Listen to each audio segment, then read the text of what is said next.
All right. Yep.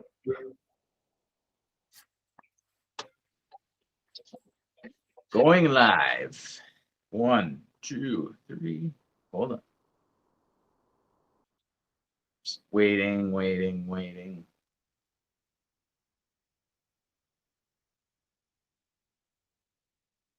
And waiting. You're fine. What's that? I said, you're fine. You can always edit your side Yeah. or this. What is going on?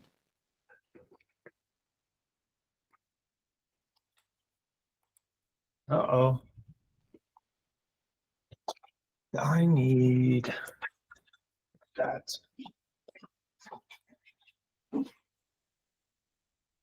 So I need.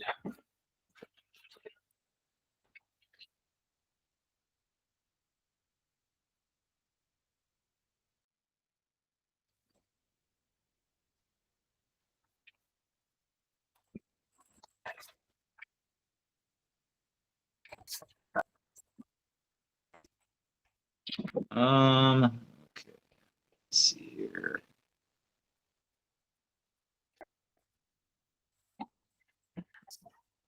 Oop. I'm gonna go get a Okay. hat of water. I'll be right back.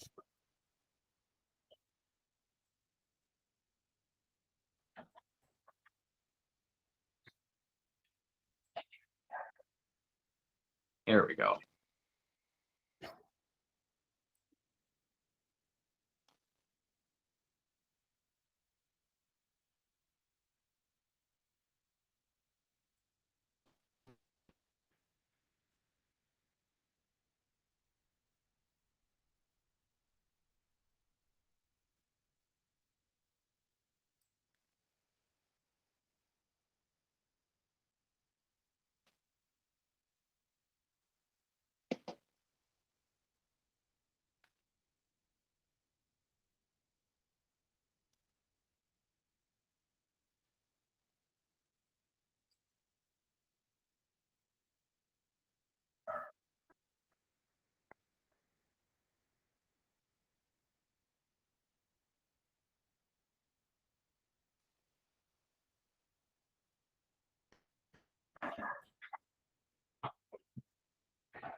All right.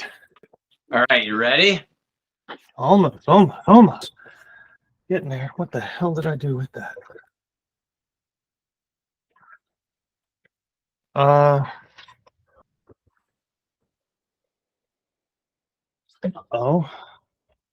Well, I was ready, and now I'm not.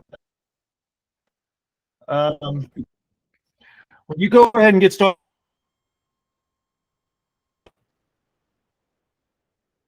Right? I can Uh-oh. see you now. Okay, yeah, I'm looking for something else. Hold on. Oh, okay. I see your golf club. Yeah. Okay. Well, got it.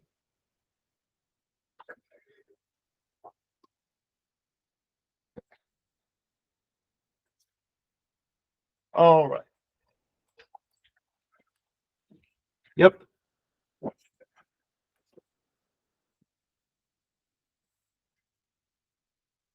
Good? Good. All right. A little bit of a Let's delay, do I this. think, but we'll be all right. Okay. All right. I'm going to hit go live right now. And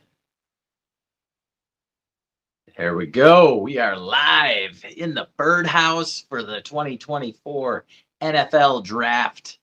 Rounds 2 and 3. We're doing a recap here in the Birdhouse Dynasty show, brought to you by Choice Sports Cards, your number one choice in buying and selling sports cards. Check out Kyle over on Whatnot. He's got great action going there this weekend. Good times with Kyle and the boys.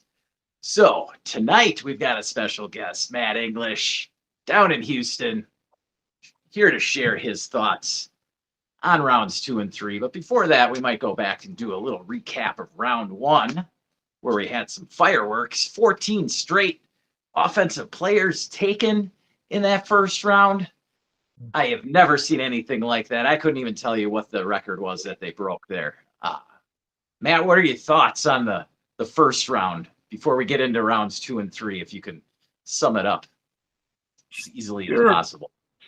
Yeah, sure. Well, first off, thanks for having me on again. Man, the first round, didn't have the early fireworks that I think there was a lot of hype for. Um, we did get a lot of fantasy relevant players that went early, right? You had 3 quarterbacks right out the gates, followed by Marvin Harrison, and then a couple picks later, Malik Neighbors, and then the Romo Dunze teaming up with Caleb Williams is always a fun look from a fantasy perspective. It's a rookie stack. It's fun to talk about. But the big shocker there for me inside the top 10 was the Falcons drafting Michael Penix Jr. 8th overall. Yeah, I'm pretty sure that was the big shocker for everybody, Matt. I was just dumbfounded with that one.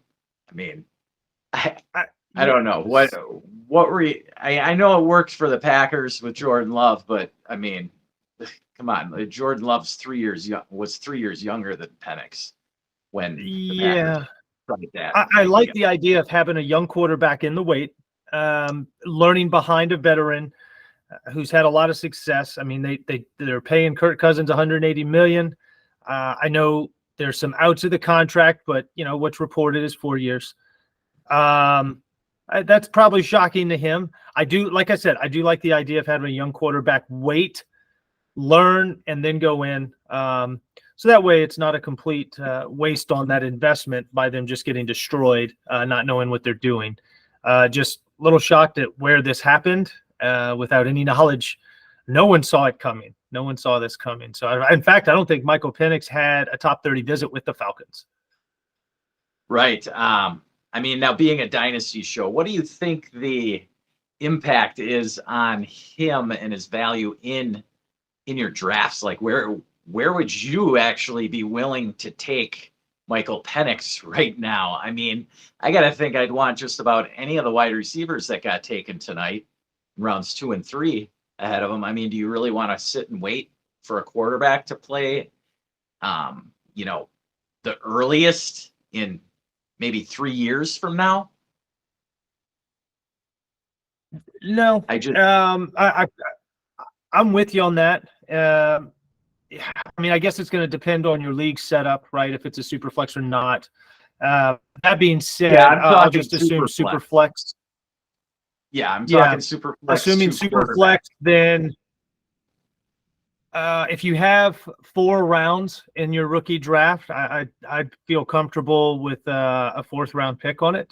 At that point, you're throwing darts at a board anyway. You might as well take an investment on talent. But more than likely, I'm sure he'll come off late 3rd round in rookie drafts. Yeah, I could probably see him still going a little earlier, maybe. It just depends on how comfortable people are feeling with their thoughts on the wide variety of wide receivers we have in this draft.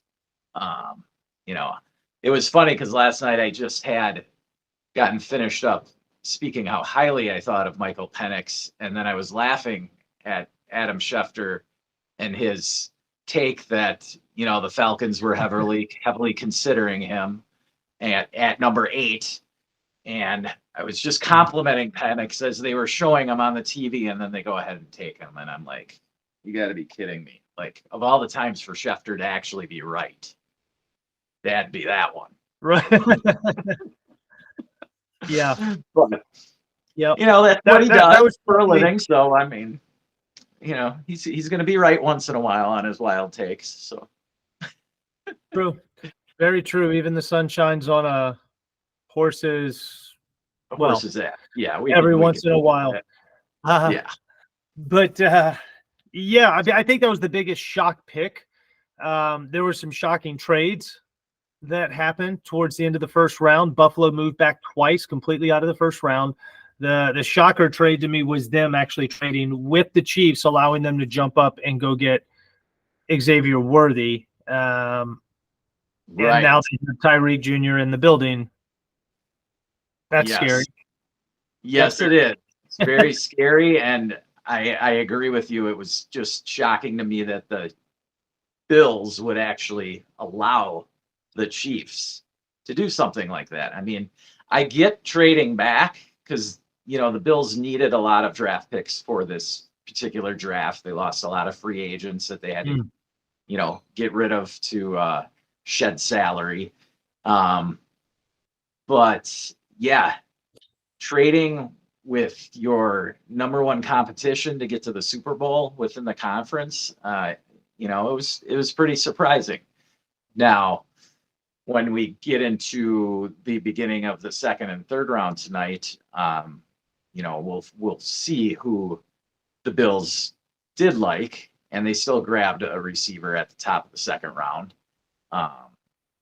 But I guess to finish off on the first round, just to wrap it up, I mean, all told, what were there, 23, 24 offensive players selected, if you count all the linemen? Correct. Correct, and about 14 fantasy relevant. So yeah, fantasy relevant, we had 14 players mm-hmm. in the first round. I mean, what were the first 7 other than other than Alt? Like the first 10 picks were all. I think there were two lineman picks in the top 10.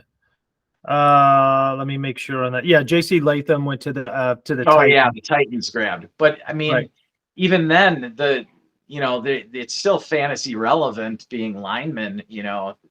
Alt is definitely helping the Chargers attack. The new Harbaugh, Greg Roman attack. It's an ideal pick for them. And then the Titans, of course, everybody was pegging them for Alt at 7, but then with the Chargers grabbing him, they went ahead and just grabbed the next best tackle. And that's definitely going to help Will Levis and the guys there.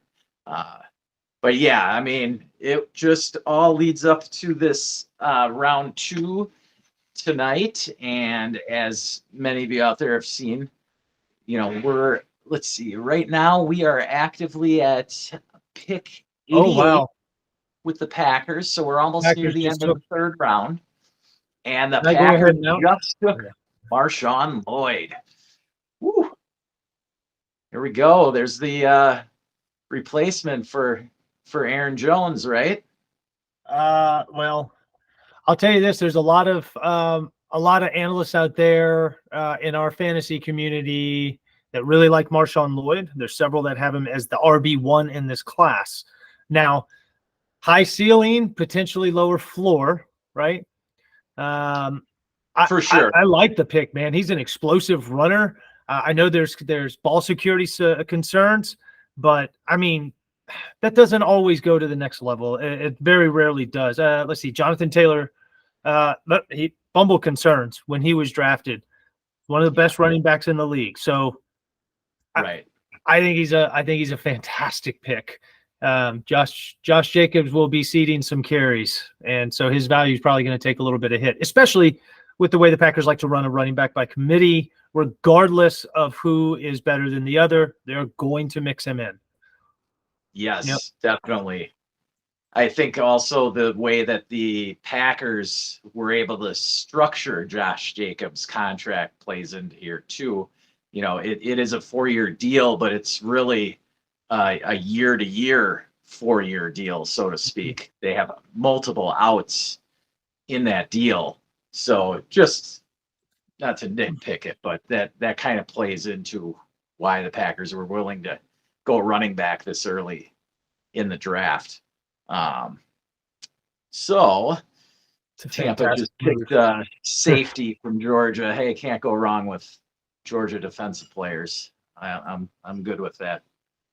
But getting back to let's get back to the second round, which started tonight, and we started that off with the Buffalo Bills going out and getting their guy after trading back, like you mentioned, twice in the first round. They started off tonight by grabbing Keon Coleman out of Florida State. A lot of people were rough on Keon after his slow 40 time in the combine, but I believe the last time you were on with me, you definitely mentioned that that 40 times shouldn't really matter as much as some would like to think. No, let's see what he looks like on the field. What's his actual game speed? I mean, yes, the 40 is a wonderful indication for explosiveness. I don't think that's a big concern for him. If you look at the rest of his numbers, not bad. Just a bad 40 time. But, I mean, he plays faster than what that's going to show. So I don't think that's the big concern. I think the biggest concern with Keon Coleman is going to be consistency, right? He put up decent numbers, but not overwhelming numbers for a number one wide receiver, especially who had that talk. But I mean, again, he's a second-round receiver. I said he reminded me a lot of Travis Benjamin, also from Florida State a few years back, just from a body build and the way that he goes after 50-50 balls. But I mean, it's going to fill a good need for the Bills. I'd expect to see them go out and get another receiver. If not here in the third, maybe the fourth round as well. They've got very small receiver room that needs some help. Yeah, yes, it does. I mean, with just Khalil Shakir and the newly acquired Curtis Samuel, I think that they probably will snap up one more receiver at some point in this year's draft. But I do like the Keon Coleman selection. I see his ceiling almost, it could be as high as, I see a little Des Bryant in his game. Des had a slow 40 time, but as we all know, for the majority of his career, he was definitely able to go up and get those 50-50 jump balls. Now that is the high end ceiling for Keon Coleman. Obviously, this was a pick that he does have a low floor at the same time. So we'll see. I'm sure the Bills will be more than happy if he just ends up somewhere in between that. You know, can't be bad at getting ball thrown to you from Josh Allen going deep. So it should be exciting for Keon Coleman. Now after that, we had the next pick. The Chargers went ahead and traded up, and they scooped up Ladd McConkey with that pick, and I think that's definitely a nice Jim Harbaugh type pick as well. I think Justin Herbert's happy. I mean, all this talk about the run game with the Chargers now with Harbaugh and Greg Roman there, I think it's definitely taken a hit to Justin Herbert's value. I mean, let's just talk about Justin Herbert's value now. I know he just added Ladd McConkey, but he lost Keenan Allen and Mike Williams this offseason. So all he had in the room was Josh Palmer and the disappointing Quentin Johnston. So now he has Ladd McConkey, who isn't, exactly an alpha type receiver. He's more of a good complementary receiver. I do like Ladd McConkey. I just don't know that I see him as, a real trailblazer out there. No. So what do you think of? Okay, let's start with Herbert. What do you think of Herbert's value? Because I think that I could say in Dynasty that Kyler Murray has surpassed Justin Herbert. Yes. Is what So absolutely. So I think the pick with Ladd McConkey makes a lot of sense. I think he's a really good slot receiver. Good hands, going to make the catches that he's asked to make. He's bring your what do you call it? Your pail and your hard hat to work kind of guy, right? So that makes sense, but they're still missing the big threat outside. So I mean, if it helps Herbert's value a little bit that they're drafting a receiver in the second round. Would have liked to see them go after somebody that we'll talk about here in just a little bit. Somebody that would more fit that role of a field stretcher that's going to help open up the run game in turn two. But we'll see what happens. I do think his value has been slowly coming down since Harbaugh took the job because everyone knows what's going to come along with that. Yeah. So, but he did survive the potential of being traded for them to get more picks here in the first or to reshape in his image, however he wanted. But Herbert hangs around, and they're getting him some help. So that's I mean, I think Harbaugh is definitely a believer in Herbert. You know, he would have found a way to get rid of him if he could have. So I just see Herbert. You know, his first year he had a ton of pass attempts, at least the first, second, third season. We've come accustomed to, you know, Herbert just slinging it a ton, and now we have to get used to Justin Herbert, the game manager. I think is more what we're going to see from him. At least that's probably what Harbaugh wants. You know, of course, the Chargers have to be winning games to be in the lead and pounding the ball in the second half. So if their defense doesn't take form, then it may not matter, and he may still be slinging it 40 plus times a week. And I do think the McConkey pick shows some confidence in, you know, like sort of a vote of confidence to Quentin Johnston. You mentioned like getting a better outside receiver, but you know, that is what Josh Palmer and Quentin Johnston are. They're the outside guys. So I think McConkey is a good fit for their scheme.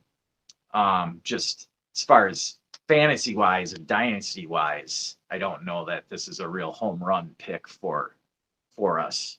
You know, there's some other teams that had you know, bigger needs maybe at wide receiver, and so there are bigger holes, such as let's see, I don't want to skip over too many guys, but like the Jets scooped up Malachi Corley a little later in that second round. I think that was just an absolute magical fit.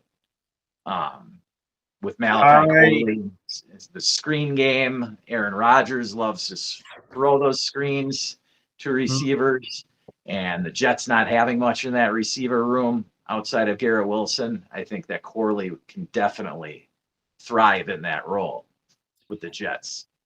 Any thoughts on Corley? Oh, I agree. I love Corley. I think you and I have talked before. I was very high on him. What is the Yak King? Is that what they call him? Yep. Yeah. And I know a lot of that comes on those screens, but for the Jets, this is a fantastic fit. And I think him paired next to Garrett Wilson with Aaron Rodgers, I think this was a fantastic pick. I really did. They hit a home run with this one. The first pick of the third round, that's great. Aaron Rodgers got to be excited about this one. Tampa just scooped up Jalen McMillan. So we got an extra body in the wide receiver room.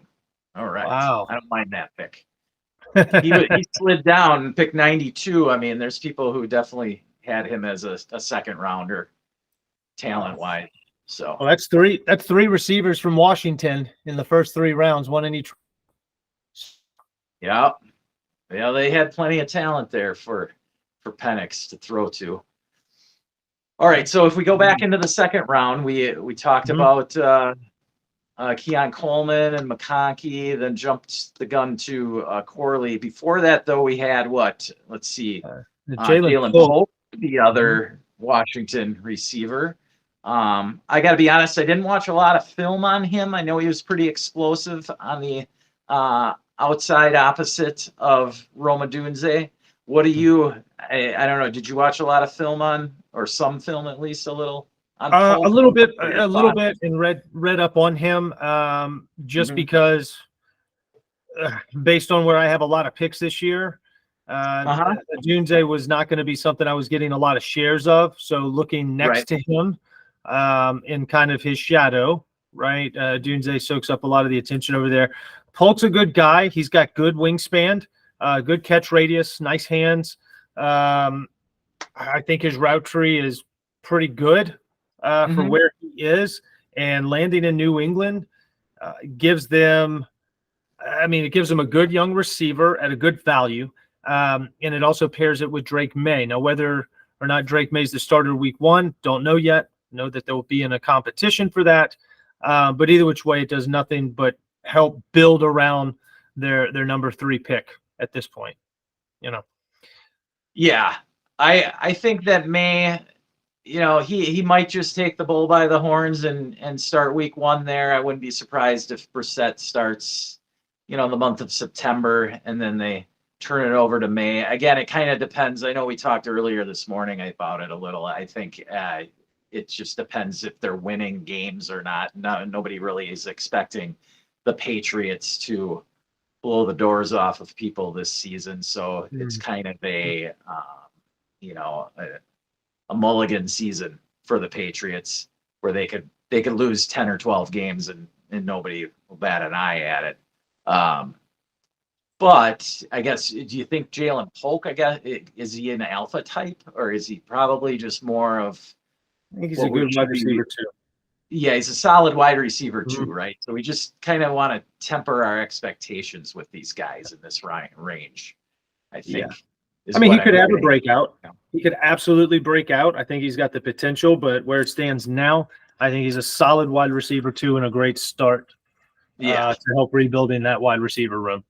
Yeah, I mean, New England was definitely one of the landing spots I had targeted in my wide receiver video I did earlier this week. I think they were one of the top 5 spots just because of the amount of targets that were available. I mean, who else is in that receiver room? They got Kendrick Bourne and Hunter Henry, and then Pop Douglas is the big the slot guy, right? So there's plenty of targets. Oh, and KJ Osborne. They added KJ Osborne, and they added KJ Osborne too. But I mean, are we really scared of any of those guys? No, no. So the opportunity is wide open for Polk to explode onto the scene if he can. So after Polk, then we had, let's see, which other receivers went in the second round. You had Jonathan Brooks go to Carolina, and then Benson Knott, tight end, drafted by Washington. Yeah, that's Washington. That's right. Yeah. Surprised there. A lot of people had Jatavian Sanders being the second tight end off the board. He wasn't even the third. So we just had the third guy from Illinois go, and I don't know why Sanders is falling, but obviously everybody in the league is thinking the same thing with him. So maybe still could get taken before the end of the day here. We got a few more picks. Yeah. Well, the Ravens are up. They like tight ends, so they do like their tight ends there for sure. Yes, but, they need an extra body. You had A.D. Mitchell going right behind or right in front of Benson Knott to Indianapolis to give Anthony Richardson another target to throw to. There we go. That's right. A.D. Mitchell finally did go. I love that pick for the Colts.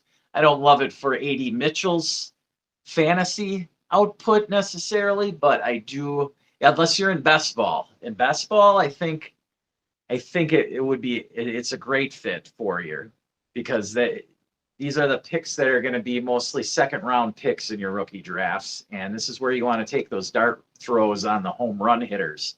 And I see A.D. Mitchell as that guy who's going to blow up 3 or 4 times in a season, right? And with the big cannon from Richardson in Indy, I can see it happening. But, with Michael Pittman on the other side, and then the limited amount of pass attempts that the Colts actually will have, they're not going to be trying to throw it 40 times a game with Anthony Richardson. So I just see A.D. Mitchell. I mean, again, we just want to temper our expectations with him, but it is a good fit in Indy. Yeah, it is, and he is a boomer bust guy. I mean, if you look at his numbers at Texas, he started off at Georgia and he transferred out to Texas. Given when you look at what was around him at Georgia, it kind of makes sense. There wasn't a whole lot of footballs left for him to go after. That being said, when you look at his production at Texas, last year, I think he had 2 games where he broke 100 yards. And I mean, he broke them like 150 and then 140, something like that with multiple touchdowns, but it really skewed his numbers because he wasn't breaking 100 yards every game. Nor that many. So I do think that lines up exactly with what you're saying. The boomer bust, playing a 17-game schedule, having 3 to 4 weeks there where you do boom. I'm not going to say it's going to be his rookie year, but It will. That's the type player he's going to be, and best ball makes a lot of sense. Yeah, yeah, just a tough guy to have on your bench in a lineup league because he's going to be one of those guys where you never know when to start him, I guess. Right. And so moving along after A.D. Mitchell, did we have who else do we have out there? Let's see. Trying to go down After Mitchell, it was Ben Sinnott, and then that pretty much wraps up the second round. Although Jonathan Brooks to Carolina was let's talk about Jonathan Brooks. That pretty much put a fork into Chuba Hubbard's value there, right? Stick a fork in him and Miles Sanders. Jonathan Brooks is hands down the most talented running back in the building in Carolina, ACL tear or not. Second he walks in the door, he's that's his job. The only problem is it's Carolina, and they can't do anything right, it seems. I have a hard time putting a lot of faith into him. I think that actually hurts his value a little bit.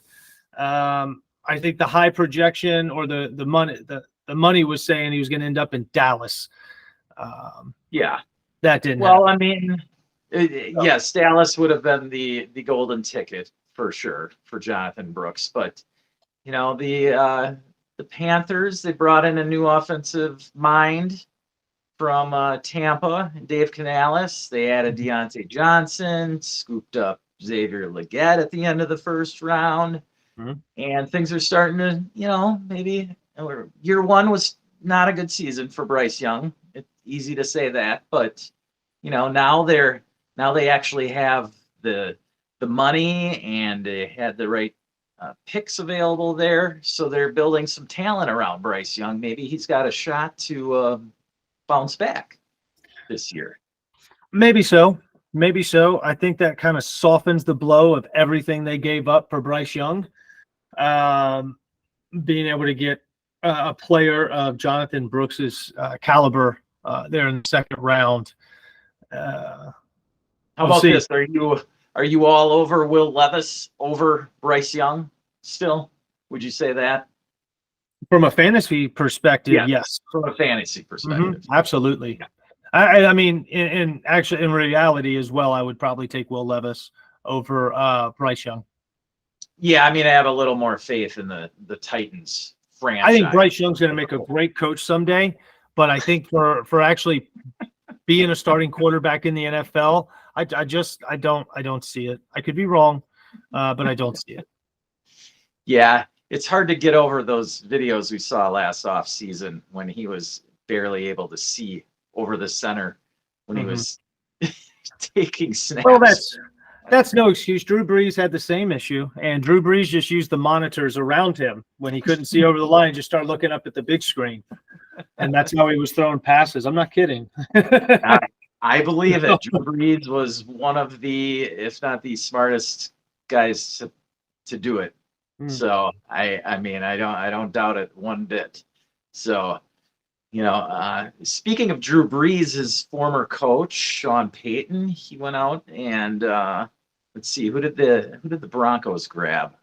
So they had Bo Nix. They grabbed Bo Nix in the first round. Did they have any second round picks? A great question. They did take. Did they trade out? No, it was that third round. Oh man. So they didn't really help anything yet there. No, they didn't have a second round. They did draft in the third round. They drafted Jonah Ellis from Utah, edge rusher, defensive player. Okay. All right. The Broncos are just a team that seems to need help everywhere. So I don't know how much hope I want to put on Bo Nix. I guess Bo Nix is one of those guys who's going to be a tough. There's going to be a tough decision to make, like at the end of the first round in our dynasty drafts. I mean, who are you putting ahead of the other? Are you going Bo Nix, or all things equal, you're just going best player available? Are you going Bo Nix or Jonathan Brooks? What with assuming the 112? Somewhere in a pick late first, anywhere from 109 to 112, let's say. And I'm not asking you I to mean, show your again, it's going to hand have at to do all, with whatever. because I know you have the 109 in one of the league we're in. I'm not asking you to show your hand. I'm just saying in general, No. I think you'd rate over the other at this point. Jonathan Brooks in Carolina or Bo Nix in Denver. I know you didn't love that pick. You preferred McCarthy to go to, right? It was McCarthy you preferred to go to Denver. Yeah, I thought McCarthy was I thought he was a better fit for Denver and Sean Payton. That said, I don't think Sean Payton would have pulled the trigger on Bo Nix if he didn't believe it was a good fit. Bo Nix is older. He's seen multiple different playbooks, different styles. He's thrown a lot of footballs. He's seen a lot of coverages. I'm still not convinced about him going through his progressions, because that offense was pretty much tailored for him to make one read and throw. So it's a little misleading there. I'm not the biggest fan of him, so I would probably lean a different direction. I'm not saying it would be Jonathan Brooks, but there's still a ton of receivers out there that are great as well. So I would, and the other thing too is, and it's an idea I'm playing with myself, if I don't like what's there, I might kick that pick to next year. I mean, it's right. I'm sure somebody's got a future 2025 that would like to draft at that spot, so yes. I wouldn't doubt that. Not with the talent in this draft. Somebody's going to want one of those guys. You could even throw Trey Benson into the mix now. What do you think of that pick with Arizona? If we move to I think that was right at the beginning of round 3, right after Corley. Yeah. The Cardinals scooped up the heir apparent to James Conner. We all knew the time would come at some point for Mr. Conner. The guy seems to just keep chugging along forever and ever right now. He's now he plays like half the season because he's hurt the other half. So right. So we can pretty much guarantee Benson's going to get some work at some point this year. We know that. Oh, I'm sure he's going to get plenty of work. Not necessarily if Connor's hurt. Just, I mean, most teams are leaning towards that running back by committee anyway. Sure. Trey Benson features like really soft hands. He's pretty good in pass protection. So I think he's going to add that receiving threat that James Conner, even in a breakout season, can't do. But last year was his breakout season. He busted 1,000 yards, but he only had 126 in the air.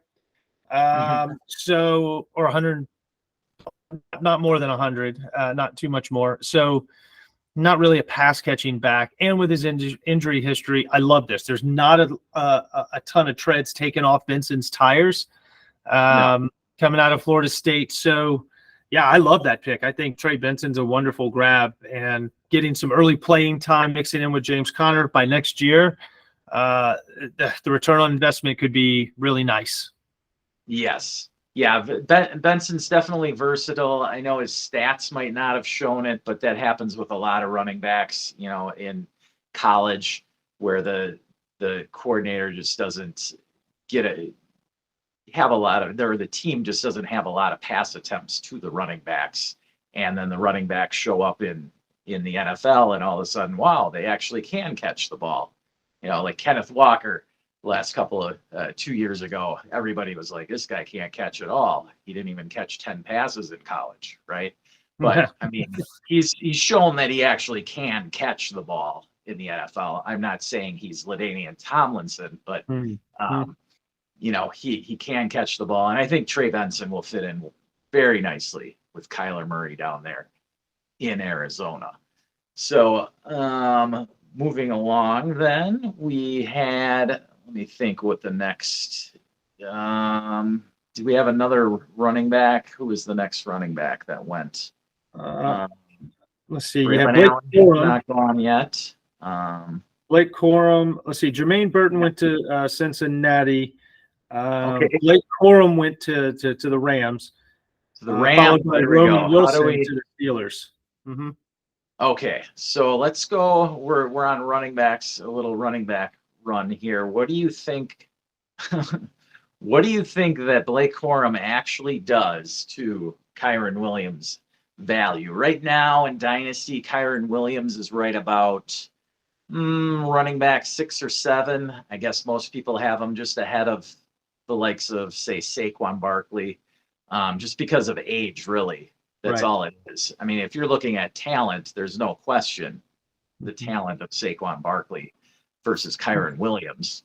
But the situation is what has been pumping Kyron Williams up. Mm-hmm. And now Great. with somebody like Corum coming into the mix, do you think that we should expect sort of a drop off then from Kyron Williams? Yes. Yes. From his value and actual production, absolutely. If you look at McVay's running back room, since he's taken that job, after Todd Gurley, everything's been committee. He's always had multiple backs back there. Now he's got. He's had a different. I think there's been a different running back has led the team each of the last 3 or 4 years in a row. I think it is. I think yeah, I believe that's correct. And trying to think. Yeah, I can't disprove that. There was Cam Akers, and then before that, I think there was Darrell Henderson. So you can see it's just been sort of a mess there. It's just the next man up, right? And that's what I kind of have always seen from Kyron Williams. He did terrible at the combine. His draft stock plummeted, and he just fell into the laps of the Rams in like the 5th round. And it was just pure volume that got him his points last season. So for me, I guess, I just look at it like, hey, he wasn't somebody I was out there trying to acquire anyway. And now this just kind of sort of proves it, I guess. That I say his value is pretty sunk. It's not at an all-time low. I mean, he's still the RB1 there for now. But he's definitely someone I'd be looking to trade. Right. If I could flip him for a good wide receiver, I definitely would look that route. If you could do that somehow, cross-positional deal, that would be what I'd definitely be looking to do with Kyron Williams now, although it might be too late with Corum now. Yeah, maybe it is. And then also, let's see, after the Corum, it was the Marshawn Lloyd that we spoke about. And where did he end up going? He went to Green Bay. So to the Packers. That's right. Yeah, just jumbling up the mess there for the Packers. But hey, the talent is there for sure. He's going to be, somebody you might have to wait a couple of years to see the benefit from. But how running backs go. It's just the next guy up with the amount of injuries that happen with running backs. So I don't know. Yeah, you got to have a stable of them just because of the injuries. And from your roster construction in fantasy, again, depending on your league makeup, in our league, you only have to start one running back. Right. In a position that is so volatile during the season, you got to have a few of them, but it's not like you have to start 2 or 3. So, you have the opportunity. You got flex spots, this, that, and the other. But the league has moved away from valuing running backs. So has fantasy. So is fantasy. So. Yeah. Fantasy has definitely followed suit with the way the NFL has gone at the running back position. So I think it's just ever apparent. We had 2 running backs went in the 2nd round this year. Last season we had Bijan and Gibbs go in the first round. One in the second round. 1 in the 2nd round. 3 in the 3rd so far. Okay. Yeah. Now I do expect a number of them to get taken probably in the 4th round. We're nearing the end of the 3rd here, and you still have Braylon Allen on the board. There's Jalen Wright on the board. There's plenty of talented for him backs, and I think they all do have the NFL build. Guys like Ray Davis are out there. There's Tyron Tracy from Purdue. So there's a lot of exciting guys, and they will have their roles with their teams. There's just no bell cows anymore. And I mean, honestly, what is there? Maybe 5 or 6 true bell cows left in the NFL. So, well, look at the college game too. Look at the college game. Where do you have the dominant running backs that just truck for 2,000 yards now? Or I say 2,000, 1,500 yards. You just don't see it that often. No, don't. I mean, so again, it's going to mirror the league to some degree as to what's going and what's not, or vice versa. The league's mirroring what's coming out of college, and college doesn't, they're moving receivers around and moving running backs into more passing situations. I think we've seen 3 or 4 fantasy relevant players that have been covered throughout this whole pre-draft process that were a running back that transitioned to a receiver, or a receiver that transitioned to a running back, depending on team need. So I think that's more where we're going to start seeing some of our bigger players, or guys that can play out of the backfield like a Deebo Samuel, and also line up on the line and go out and run a route. So I think that could potentially be a future type of what offenses are looking for, is that do-it-all type utility player. Yeah, I agree. We're having more of those hybrid players. So let's see who else did we not talk about. There's Roman Wilson to Pittsburgh. That's he's definitely, like I mentioned before the show, he definitely fits the Steeler mold. He's that type of player. With Arthur Smith coming to Pittsburgh, I don't think we were expecting a whole lot of passing volume from Russell Wilson or Justin Fields this season, whoever ends up taking snaps the most this year. Stop it. It's Russell Wilson. Stop. It's Russell Wilson. Justin Fields will not start unless there is an injury. I do like Russ. Russ with Tomlin is a good marriage there. I think Russ can win some games for him, and it probably will take an injury for Fields to step in. But if they're not winning games, I could see them just turning to Fields to let it loose. They need to start firing coaches. They need to start firing coaches at that point. I don't even know why you would take Arthur Smith after everything that happened in Atlanta over the last couple of years. How on God's green earth do you think he is a good guy to have calling offensive plays? Which, by the way, the Washington Commanders just took wide receiver Luke McCaffrey out of Rice. Love this guy. I think that's the last pick of the 3rd round, too. Wow. Yes. Yeah, this could end up being one of those sneaky steals here for the Commanders. Yeah. They got a receiver now for Jaden Daniels from this draft. I mean, they add to the room that had Terry McLaurin and Jahan Dotson in it. Now, they did add Ben Sinnott, which I had him rated pretty high out of tight ends. Okay. I do. I think he's a do-it-all. Like, he's a good blocker. He's a big body, but he's extremely athletic.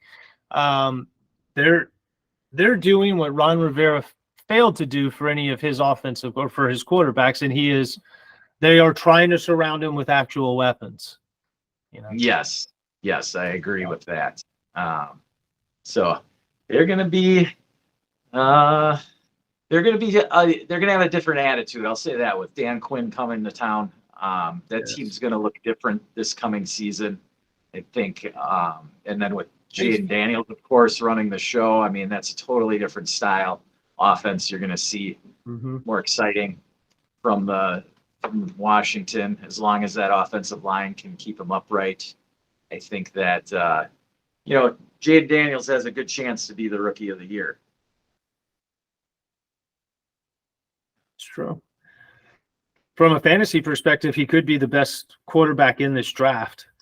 With his ability to run, his deep ball, and the accuracy that he has, He could absolutely be offensive rookie of the year, and he could be a stud in the fantasy ranks too, much like we were expecting after we saw a little bit of Anthony Richardson before he got hurt.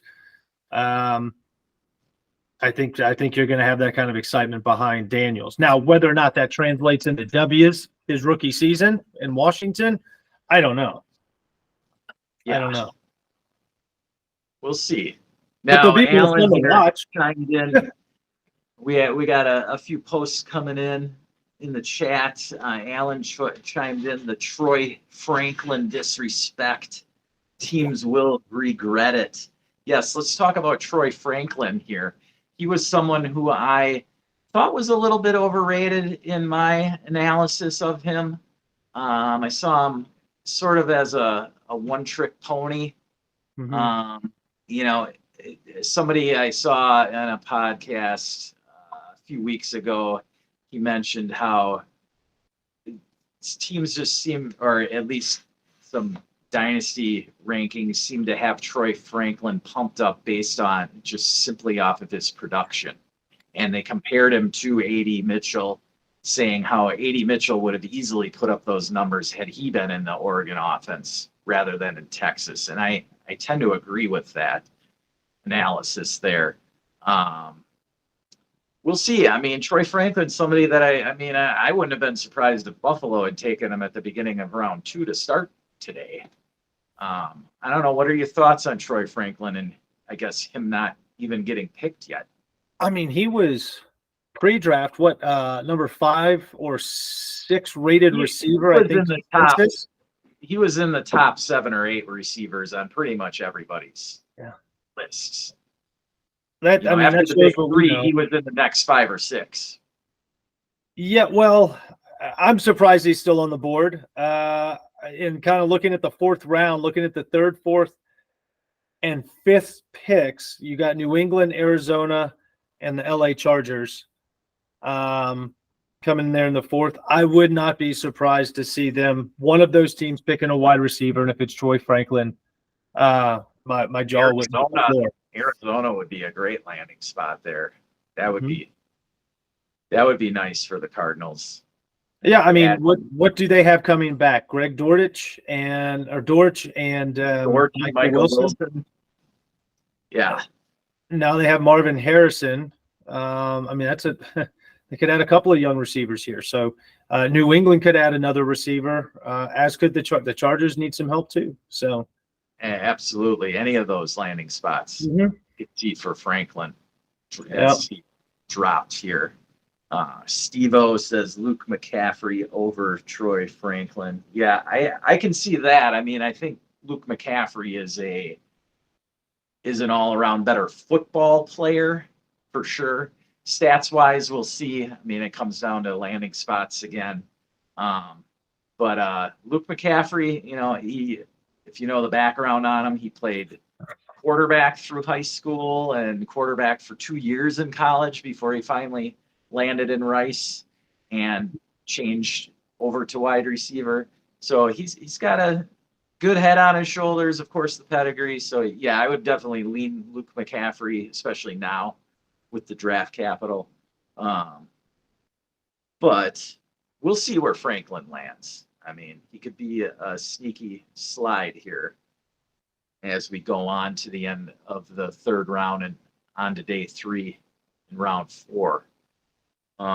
Any other names out there that you're looking at? One sneaky name I have kind of penciled in late is Jaheim Bell out of FSU. He's a very versatile tight end.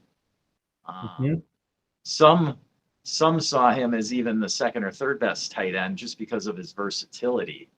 Saw his numbers. He had a bunch of rushing attempts, a few rushing touchdowns there.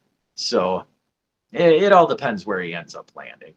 I don't know. Any other sneaky late rounders you see? How about Javon Baker? Kid out of Memphis. Baker still out there. The running back out of Memphis. I can't think. Is it Vidal? Is that his name? Yes.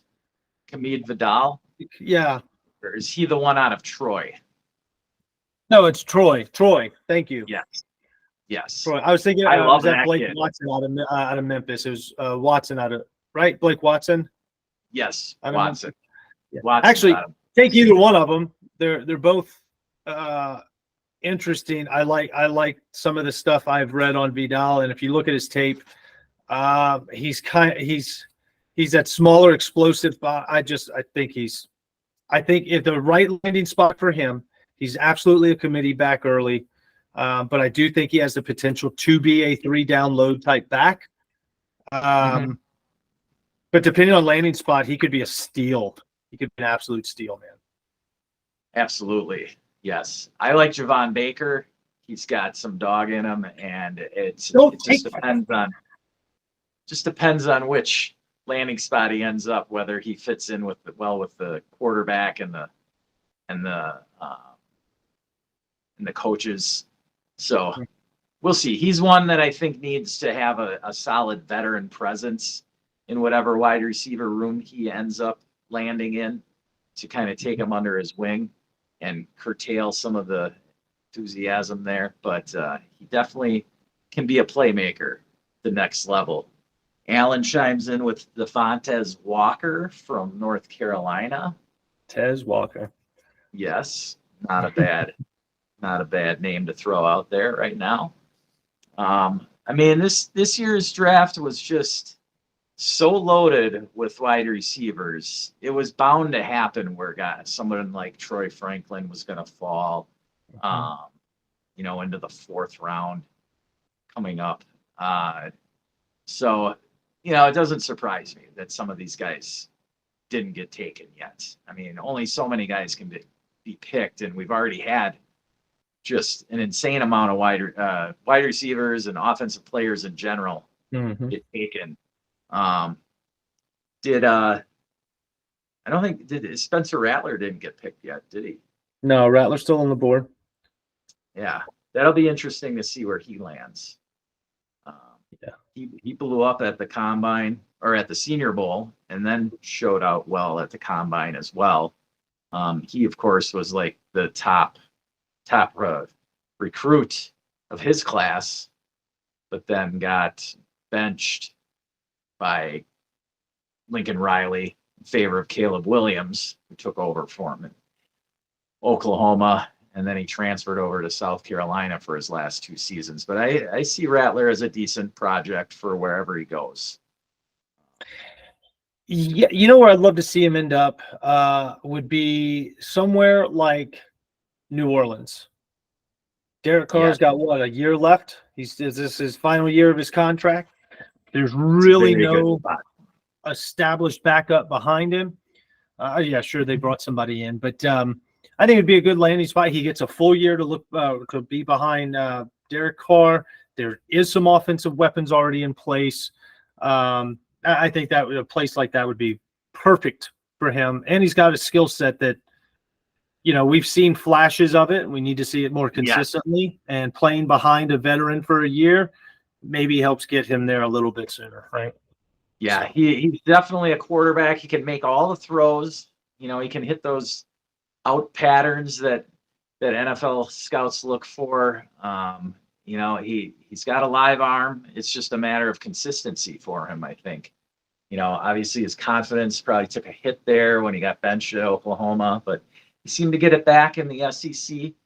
And, obviously the competition, the defenses were a little stronger in the SEC than the Big 12. So I think he showed out pretty well for the Gamecocks, and definitely helped Xavier Legette get into the 1st round draft picks. So I like Rattler, and yes, a situation like New Orleans would be awesome for him. I agree. That'd be a good spot. I know you've been higher on him for that quarterback that's sitting behind what everybody is comfortable drafting early. Another one to look out for is Michael Pratt, out of Tulane, another project. Kind of like Rattler, he's raw. I think Rattler's got a lot more upside, but Pratt could be someone. No one saw upside for Tom Brady. But no, found a way to win. And, I could see him being more of a type like that, where it's not a ton of upside, but dude in the right situation, just find ways to win games and put up fantasy numbers. Right. Yeah. With quarterbacks, a lot of times it just ends up, you fall into the right place at the right time. When a big injury hits the top quarterback, you got to step in and take advantage of it. And, it happens. Look at, Dak Prescott, nobody really expected him to become what he has. He was a fourth rounder, but Romo was hurt right away. Yep. And Dak took advantage of it. Russell Wilson was a third rounder, and he just outplayed his competition in Seattle as a rookie. He beat out Matt Flynn. Matt Flynn. Oof. They brought him in too on a big deal, and then drafted Russell Wilson, and then Wilson beat him out. Yeah, I think Matt Flynn made the most off of one game than anybody I've ever seen. He had that 6-touchdown game for the Packers when they decided to rest Rodgers. Yeah. And, Seattle decided to give him, I don't even remember what it was, a 2 or 3 year deal. That was just crazy. And then Russell Wilson didn't even let him play. No. But you know what? Good for Matt Flynn. Good for him. He took advantage of his opportunity, and the man got paid. I can't be angry at the guy. You got to get paid when you can, right? Oh, let's see here. I think it might be the only 2-loss national champion quarterback. Matt Flynn? Yeah. Oh, that's right. Who did he share? He was with DeMarcus Russell, wasn't he? He followed him. He followed him and then won the title in 2007. Okay. Yes. I remember that. Yeah, they were a 2-loss team, you said? That's right. Two-loss team won the national championship. I think we might see more of that now with the college football playoff expansion. So yeah, probably so. That's fine by me. As a Seminole fan, I wasn't exactly happy about last season, but we'll look beyond that. That's another conversation for another day. Mm-hmm. Yeah, it might be. Yes, indeed. So, all right. Any more thoughts on today, Matt? Otherwise, I think we can wrap this up and look forward to day 3, the 2024. I guess in closing, I felt like a kid waiting for Christmas for this draft to get here. Like you said, it's just stocked full of players, which has made it more exciting to get into some film study, really dive into more research, and it's finally here. And we've kicked off at least half of it here, or most half of it. I'm glad it's here, and we got 4 more rounds to get through, and we'll see. There's a couple more diamonds out there that when was Puka drafted last year? 5th round. 5th round. There's if McVay drafts something in the 5th, 6th, or 7th round, and it is a weapon, like really pay attention. Really pay attention. No one listened to about either, so there's always going to be some little diamond out there. Will you find it? Yes. So pay attention tomorrow. There's still plenty of talent available, as we already mentioned. So, this was just absolutely a gold mine for dynasty fantasy football out there. And with that, I'd like to thank you all for joining the Birdhouse Dynasty show, brought to you by Choice Sports Cards, the #1 choice in buying and selling your fantasy, your sports cards over there on Whatnot with Kyle and the boys. With that, I'm going to end this stream. We're out. Thank you.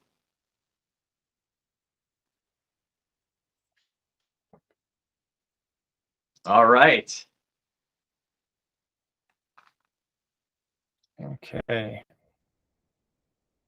All right. Recording done. Yeah. Yeah, I stopped the recording. Yeah. Well, now I Okay. did.